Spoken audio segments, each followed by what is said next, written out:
Welcome back, friends and family, to another exciting episode of Storytime with your host, myself, Patrick King. Today we'll be reading The Giving Tree by Shel Silverstein, one of the pinnacle children's books that I read as a child, and we'll be reading it today. So with that, let's begin. The Giving Tree. The Giving Tree by Shel Silverstein. For Nikki. Once there was a tree, and she loved a little boy.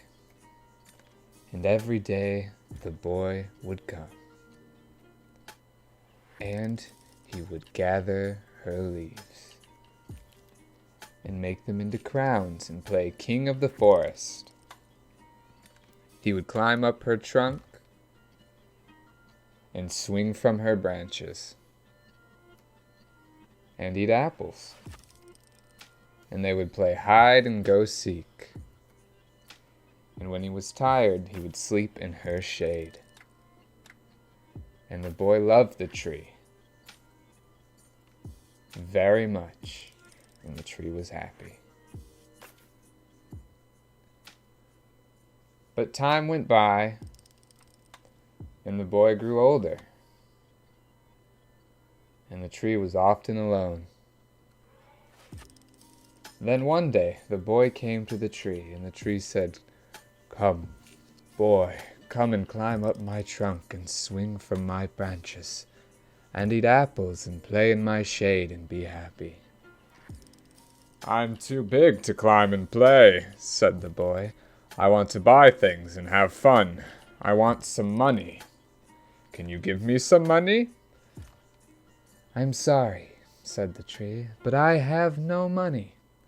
I have only leaves and apples. Take my apples, boy, and sell them in the city. Then you will have money and you will be happy." And so the boy climbed up the tree and gathered her apples and carried them away, and the tree was happy. But the boy stayed away for a long time, and the tree was sad. And then one day, the boy came back, and the tree shook with joy, and she said, "Come, boy, climb up my trunk and swing from my branches and be happy." "I'm too busy to climb trees," said the boy. "I want a house to keep me warm," he said. "I want a wife and I want children, and so I need a house. Can you give me a house?" "I have no house," said the tree. "The forest is my house. But you may cut off my branches and build a house. Then you will be happy." And so the boy cut off her branches and carried them away to build his house. And the tree was happy. But the boy stayed away for a long time. And when he came back, the tree was so happy she could hardly speak. "Come, boy," she whispered. "Come and play." "I am too old and sad to play," said the boy. "I want a boat that will take me far away from here. Can you give me a boat?" "Cut down my trunk and make a boat," said the tree. "Then you can sail away and be happy." And so the boy cut down her trunk and made a boat and sailed away. And the tree was happy, but not really. And after a long time, the boy came back again. "I'm sorry, boy," said the tree, "but I have nothing left to give you. My apples are gone." "My teeth are too weak for apples," said the boy. "My branches are gone," said the tree. "You cannot swing on—" "I am too old to swing on branches," said the boy.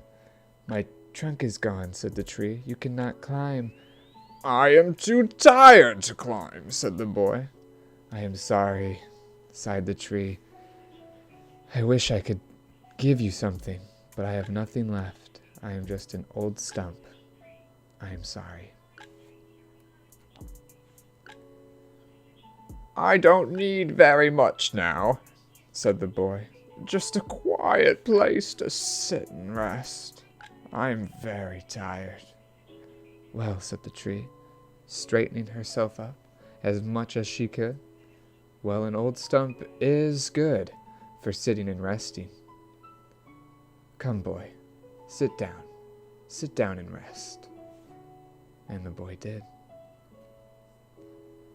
And the tree was happy. The end.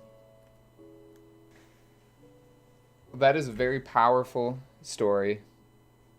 I highly advise talking to your students, your kids, your family about the impact of one's actions and how they impact others. That's my big takeaway from this book, is to be helpful and be mindful of what you're doing and how it's impacting people, especially during this time. I highly encourage that, and to be open to that discussion and to actually start it. But with that, I bid you all adieu, and I will see you tomorrow for another story time with me, your host, Patrick King. Goodbye.